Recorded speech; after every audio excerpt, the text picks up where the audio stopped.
নমস্কার বন্ধুরা, কেমন আছেন আপনারা সবাই? আশা করি আপনারা সবাই ভালো আছেন। রিয়াজ কুকিং ব্লগে আপনাদের সবাইকে স্বাগত জানাই। আজকে আমি চিংড়ি মাছের পোস্ত রেসিপিটা আপনাদের সাথে শেয়ার করব। তো বন্ধুরা, অনুরোধ রইল স্কিপ না করে পুরো ভিডিওটা দেখার জন্য।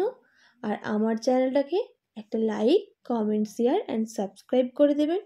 চলুন আমরা এবার রান্নার দিকে এগিয়ে যাই। প্রথমে এখানে আমি চিংড়ি মাছ নিয়ে নিয়েছি, আর চিংড়ি মাছের খোলা ছাড়িয়ে ভালোভাবে ধুয়ে নিয়েছি।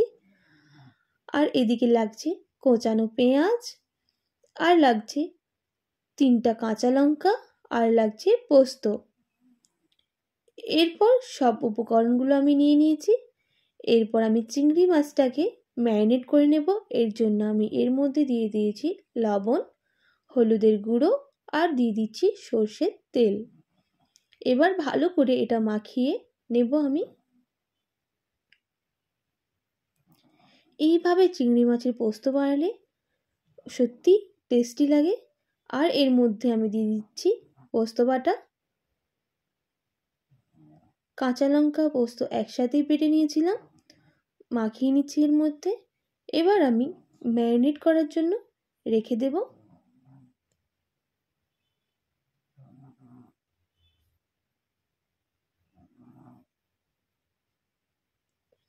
আমি এবার এদিকে ম্যারিনেট করতে থাকবো। আধ ঘন্টা পর আমি কড়াই বসিয়ে দেব।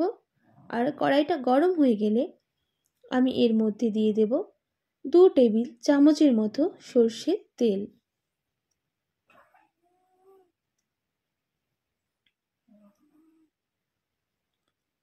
আপনারা চাইলে সাদা তেলও ব্যবহার করতে পারেন, আমি সর্ষের তেলটাই ব্যবহার করছি। তো বন্ধুরা, তেলটা গরম হয়ে গেলে আমি এর মধ্যে কোচানো পেঁয়াজ দিয়ে দেব। আর পেঁয়াজগুলোকে একটু ভালো করে ভেজে নেব।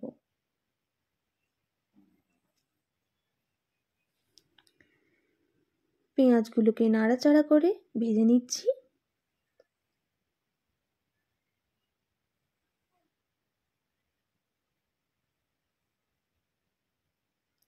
যতক্ষণ না পেঁয়াজটা একটু ভাজা হয়ে আসছে, আমি ততক্ষণ একটু নাড়াচাড়া করে নেব পেঁয়াজগুলো।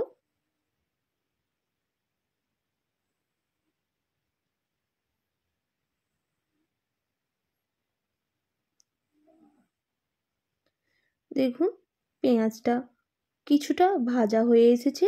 আমি এরপর এর মধ্যে দিয়ে দেব 2টো কাঁচা লঙ্কা। যেহেতু আমি এখানে গুঁড়ো লঙ্কা ব্যবহার করছি না, তার জন্য আমি এখানে কাঁচা লঙ্কাটাই ব্যবহার করছি। আর চিংড়ি মাছের পোস্তে যদি আপনারা কাঁচা লঙ্কা ব্যবহার করতে পারেন, সত্যি টেস্টি হয়। তো বন্ধুরা, আমি ম্যারিনেট করতে জন্য আধ ঘন্টা রেখে দিয়েছিলাম চিংড়ি মাছটা। এরপর আমি পেঁয়াজের মধ্যে চিংড়ি মাছটা দিয়ে দিচ্ছি আর ভালো করে ভেজে নিচ্ছি। যতক্ষণ না চিংড়ি মাছটা ভালো করে ভাজা হচ্ছে মশলার সাথে, ততক্ষণ আমি ভেজে নেব। যেই মাছের গন্ধটা থাকে সেটা চলে যাবে। আর ভালো করে নাড়াচাড়া করতে থাকবো।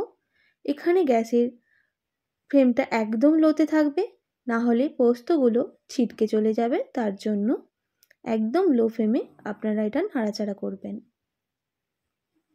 দেখুন, এদিকে চিংড়ি মাছটা ভালো করে ভাজা হতে আছে।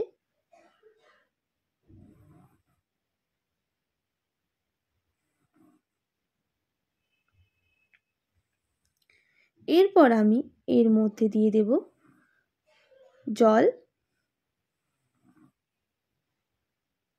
আমি হাফ বাটির মতো জল ইউজ করেছি। এতে অল্প জল ইউজ করাটাই ভালো, কারণ জলটা একদম মরে আসবে, আর বেশি জল দিলে এর কোনো স্বাদই থাকবে না। তার জন্য আমি অল্প জল ইউজ করছি।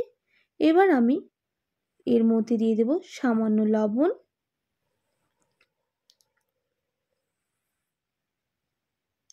এরপর আবারও ভালো করে নাড়াচাড়া করে নিচ্ছি।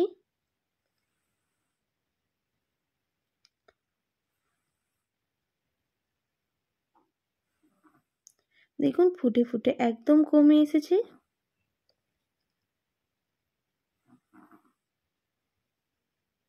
আপনারা চাইলে এটা ঢাকা দিয়েও করতে পারেন। আমি এরপর এর মধ্যে একটা ঢাকনা দিয়ে ঢেকে দেব কিছুক্ষণের জন্য। 5 থেকে 10 মিনিট পর আমি ঢাকনা খুলে দেখব।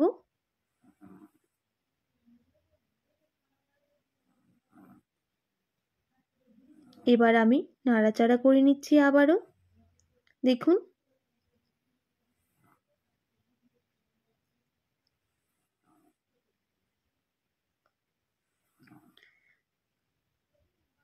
দেখুন এর থেকে তেল ছাড়তে শুরু করে দিয়েছে চিংড়ি মাছ থেকে। আবারও একটু ভালো করে নাড়াচাড়া করে নেব।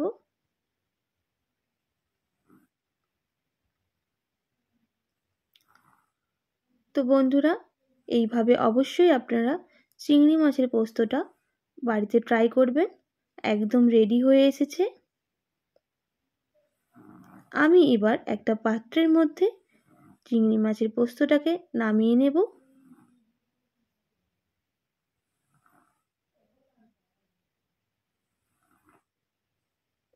আর ভাতের সাথে গরম গরম সার্ভ করব। তো বন্ধুরা, ভিডিওটা কেমন লাগলো অবশ্যই আমাকে কমেন্ট করে জানাবেন। আর আমার ভিডিওটা যদি আপনাদের ভালো লেগে থাকে একটা like, comment, share and subscribe করে দেবেন। ভালো থাকবেন, সুস্থ থাকবেন। এখনের জন্য টাটা। আর আমার সাথে আমার ভিডিওটা এতক্ষণ দেখার জন্য অনেক অনেক ধন্যবাদ আপনাদেরকে। এখনের জন্য টাটা। আবারও একটা নতুন ভিডিওর সাথে দেখা হচ্ছে।